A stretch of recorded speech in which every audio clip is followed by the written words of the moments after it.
అందరికీ నమస్కారం. పాత్రికేయ మిత్రులందరికీ, సోదరులకి. ఇవాళ తెలుగుదేశం పార్టీ అధ్యక్షులు నారా చంద్రబాబు నాయుడు గారు ఆయన మీద కక్ష సాధింపుతో ఎటువంటి ఆధారాలు లేకుండా, ఎటువంటి చట్టాలను కూడా అతిక్రమించి ఆయన మీద ఏదో ఈ స్కిల్ డెవలప్మెంట్ అన్న ఒక అభూతి, ఒక నేరాన్ని సృష్టించి, అవినీతి జరిగిందని సృష్టించి వాళ్ళ ఆయన్ని కస్టడీలోకి తీసుకోవడం జరిగింది. ముందుగా చంద్రబాబు నాయుడు గారు ఒక అభివృద్ధికి, సంక్షేమానికి, ప్రజల సంక్షేమానికి ఒక బ్రాండ్. మేము మన దేశంలోనే కాదు, యావత్ ప్రపంచ దేశాలన్నీ చెప్పుకుంటే ఆయన గురించి. ఇవాళ ఈ ప్రజల యొక్క సంక్షేమాన్ని గాలికి వదిలేసి ప్రతిపక్ష నేతలపై కక్ష సాధించడమే లక్ష్యంగా ఈ జగన్మోహన్ రెడ్డి ముందుకెళ్తున్నాడు.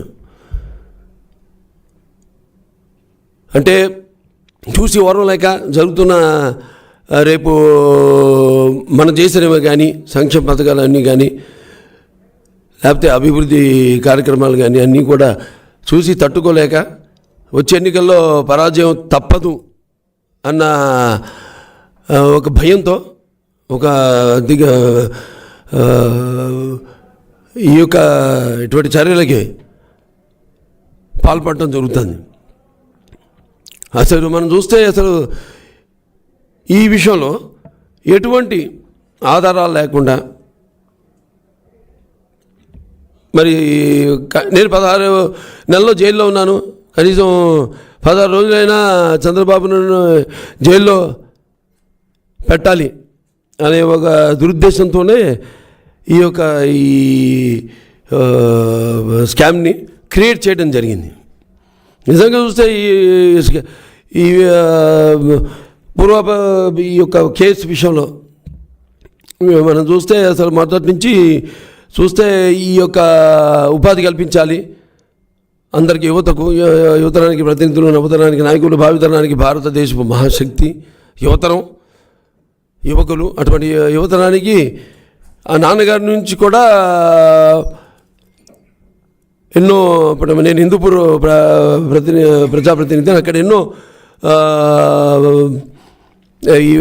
విద్యా సంస్థలు, అంటే ఐఐటి కానివ్వండి, లేకపోతే కేంద్ర విద్యాలయం కానివ్వండి, అటు మహిళా ఐఐటి, మన మహిళా పాలిటెక్నిక్ కాలేజ్ కానివ్వండి, మహిళా డిగ్రీ కాలేజ్ కానివ్వండి, బీసీ ఎస్సీ సంక్షేమ హాస్టల్స్ కానివ్వండి, ఇలాంటివి ఎన్నో ఒక విప్లవాత్మకమైన, అంటే పేదవాడికి కూడా ఈ చదువు అందుబాటులో ఉండేలా ఎన్నో విద్యా సంస్థలు తీసుకురావడం జరిగింది.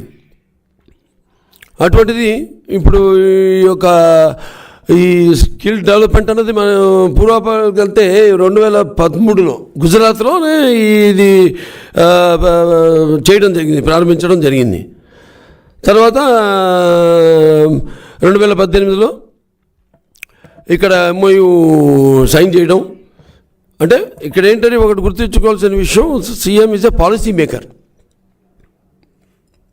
ఓకే అంటాడు ఆయన అన్నప్పుడు దాన్ని స్ట్రీమ్లైన్ చేసేది కింద సెక్రటరీలు. దాంట్లో ఫైనాన్స్ సెక్రటరీ ఉంటాడు ఆయన, ప్రిన్సిపల్ సెక్రటరీ. దాంట్లో మళ్ళీ ఈ స్కిల్ డెవలప్మెంట్ ప్రిన్సిపల్ సెక్రటరీ ఉంటారు. అలాగా దీన్ని ప్రపోజ్ చేసేదేమో అజయ్ కలాం రెడ్డి గారు ప్రపోజ్ చేస్తే దాన్ని మనం ఈయన ప్రేమ్చంద్ రెడ్డి గారు, అప్పుడు ఈ స్కిల్ లేబర్ ప్రిన్సిపల్ సెక్రటరీ, ఆయన దానికి వాళ్ళతో MOU సంతకం చేసి తర్వాత నిధులు కూడా రిలీజ్ చేయడం జరిగింది. దాంట్లో అసలు మొత్తం 2 కంపెనీలు, అంటే 2 కంపెనీలు కాదు, ఒకటే గుర్తుపెట్టుకోవాలి మీరు. రెండో కంపెనీ ఏంటంటే దే ఆర్ ఇన్సెపరబుల్.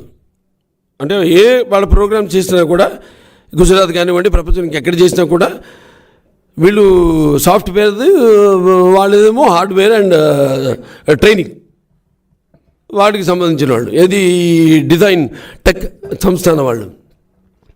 సరే, ఇది ఇలా ఉండగా వాళ్ళతో ఎంఓయూ సైన్ అయింది. అది 3,281 కోట్ల రూపాయలకి. అదంతా వాళ్ళదే ఖర్చు, ఏది సిమెంట్స్ కంపెనీది.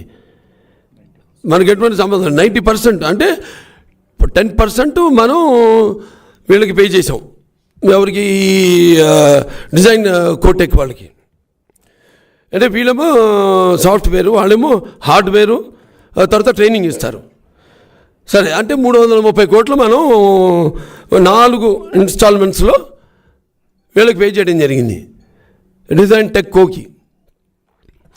అదైన తర్వాత దాంట్లో మళ్ళీ వ్యాట్ ఉంది. వ్యాట్ ఉండేది అప్పటికి. తర్వాత జిఎస్టీ 2018లో జిఎస్టీ వచ్చింది.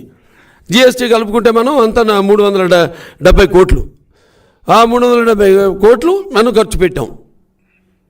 మనం 10% వాళ్ళకి ఇచ్చి అండ్ రాయల్టీ కలిపి 370 కోట్లు. ఎంతమందికి ఇచ్చాం తర్ఫీదు?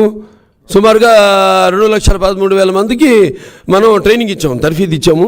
అలాగే 72,000 మందికి ఏమో మనం ఉపాధి కల్పించాం ఈ స్కిల్డ్ లేబర్ ద్వారా. మా హిందూపురంలోనే చేసాం మేము skilled labour skill development Mela పెట్టాం మేము.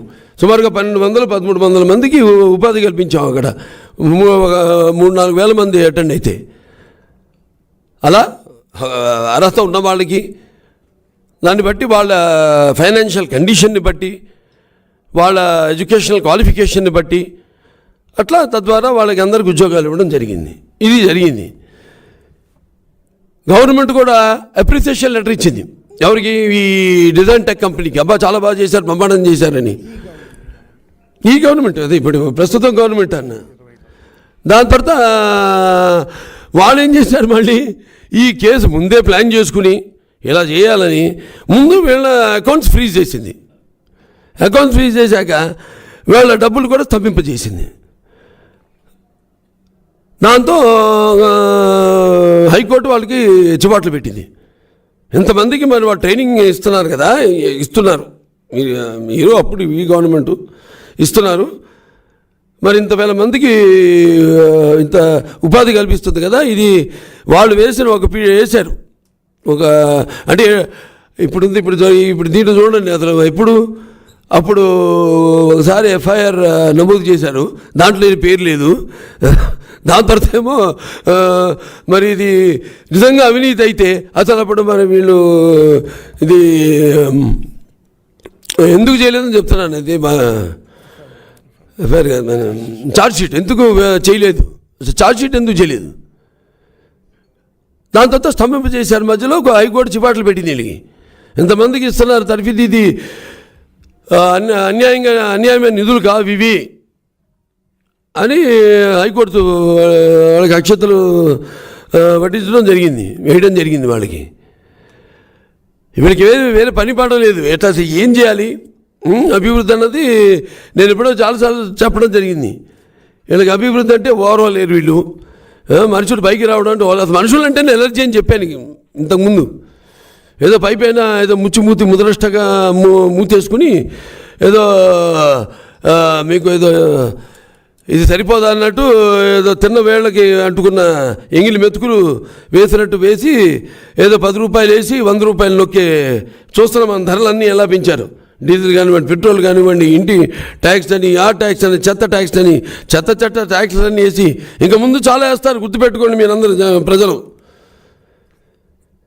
ఒక ఛాన్స్ అని. సరే, ఇప్పుడు ఈ విషయంలో 2,30,000 మందికి ఉద్యోగాలు భర్తీ చేస్తాం, ఖాళీగా ఉన్నాయని జాబ్ క్యాలెండర్ అన్ని రిలీజ్ చేసి ఇప్పటిదాకా ఒక్కడికైనా ఉద్యోగం ఇచ్చాడా?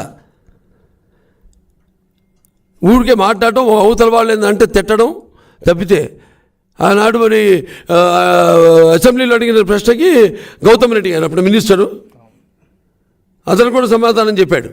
ఏమని 16,000 కోట్ల రూపాయలుతో సంస్థలు తేవడం, దాంతో 5,16,17,000 మందికి ఉద్యోగాలు ఇచ్చారు అని అడిగిన ప్రశ్నకి అతనే సమాధానం చెప్పాడు. నా దగ్గరే ఒకసారి నాకు ఫోన్ వచ్చింది, నేను ఎమ్మెల్యే హిందూపూర్ కాబట్టి వాళ్ళ పిఏ ఒకసారి ఫోన్ చేసి ఏమన్నా ఇక్కడ ఏదో మేము ఇండస్ట్రీ పార్క్ ఏదో పెట్టాలనుకుంటున్నాం, మీరు రండి అని. ఎందుకే జరిగిన పని ఎందుకు రావాలి నేనన్నా? ఇవాటికి కూడా ఈ అభివృద్ధి మా హిందూపూర్ జరిగిందంటే వీళ్ళు ఒక గొయ్యి కూడా మడితో పూడ్చిన బాబాని పోయారా? ఇవాళ నేను గలిపిపల్లి అని ఒక పంచాయతీ ఉంది అక్కడ లేపాక్షిలో. వాళ్ళకి మాట ఇచ్చా, మాట ఇస్తే పార్టీకి ఒకసారి మాట ఇస్తే మాట తప్పని పార్టీ అది మాకు ఎన్టీ రామారావు గారు వారసత్వంగా ఇచ్చింది పార్టీకి.